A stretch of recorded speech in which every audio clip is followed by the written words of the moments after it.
Assalamualaikum warahmatullahi wabarakatuh.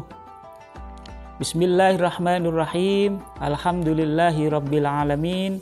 Wassalatu wassalamu ala asyrafil anbiya'i wal mursalin wa ala alihi wa ashabihi ajma'in. Amma ba'd. Pemirsa Pojok Religi yang berbahagia, ada beberapa pertanyaan dari pemirsa yang berkaitan dengan pelaksanaan ibadah puasa di bulan Ramadan.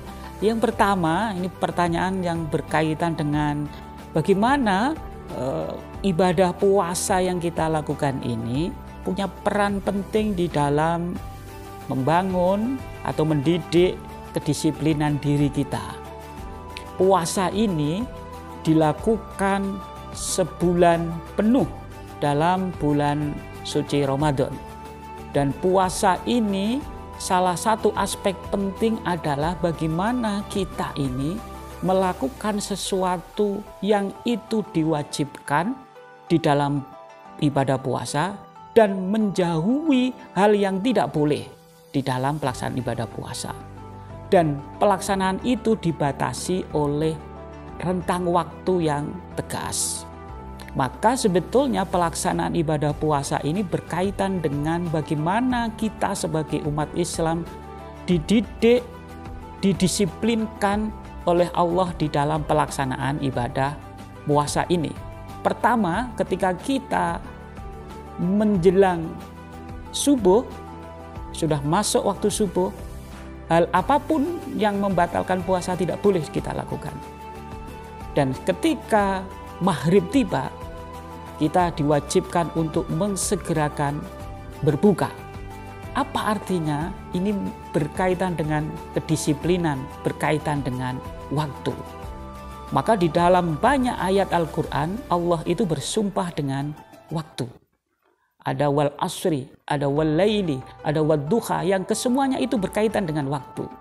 Bahkan orang yang dianggap merugi, ya, itu juga orang yang tidak bisa mendisiplinkan diri berkaitan dengan waktu.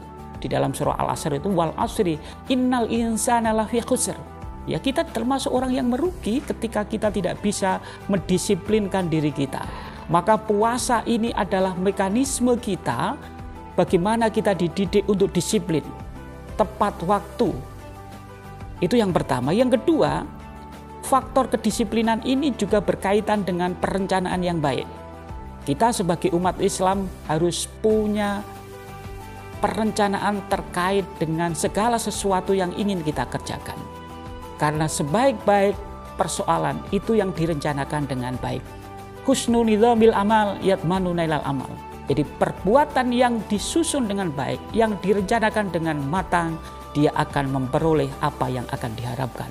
Maka puasa dalam aspek ini kita diingatkan kembali, kita dididik kembali oleh Allah bagaimana kita bisa mendisiplinkan diri kita di dalam kehidupan sehari-hari. Dengan kedisiplinan, insya Allah kita akan mendapatkan barokah dari ibadah puasa ini. Dan dengan kedisiplinan, insya Allah kita akan bisa meraih cita-cita yang kita harapkan. Pertanyaan selanjutnya adalah berkaitan dengan pelaksanaan ibadah puasa di bulan Ramadan ini berkaitan dengan sikap atau tradisi konsumtif di kalangan umat Islam. Jadi memang ada beberapa kecenderungan di bulan puasa ini, umat Islam ini praktik belanjanya meningkat. Ya, praktik belanjanya meningkat. Apakah ini buruk? Kita lihat dari dua sisi. Yang pertama, kalau itu untuk kepentingan-kepentingan individual personal, saya kira memang kurang pantas. Kenapa? Karena ibadah puasa ini sebetulnya mengajarkan kita untuk disiplin hemat. Jadi kita makan, minum sesuai dengan apa yang dibutuhkan oleh tubuh kita. Jadi kesehatan tubuh ini sebetulnya ditentukan dengan dua hal. Jadi pola makan dan pola hidup. Kalau pola makan kita ini tidak baik, tidak teratur, dan apa yang masuk di dalam tubuh kita ini tidak hal-hal yang berkaitan dengan yang dibutuhkan atau bahkan berlebihan, tentu itu akan jadi masalah. Ya.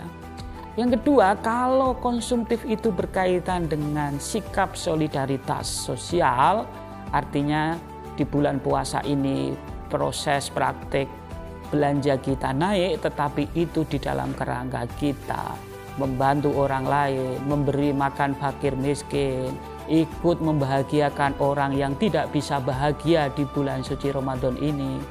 Ini saya kira menjadi hal yang justru penting.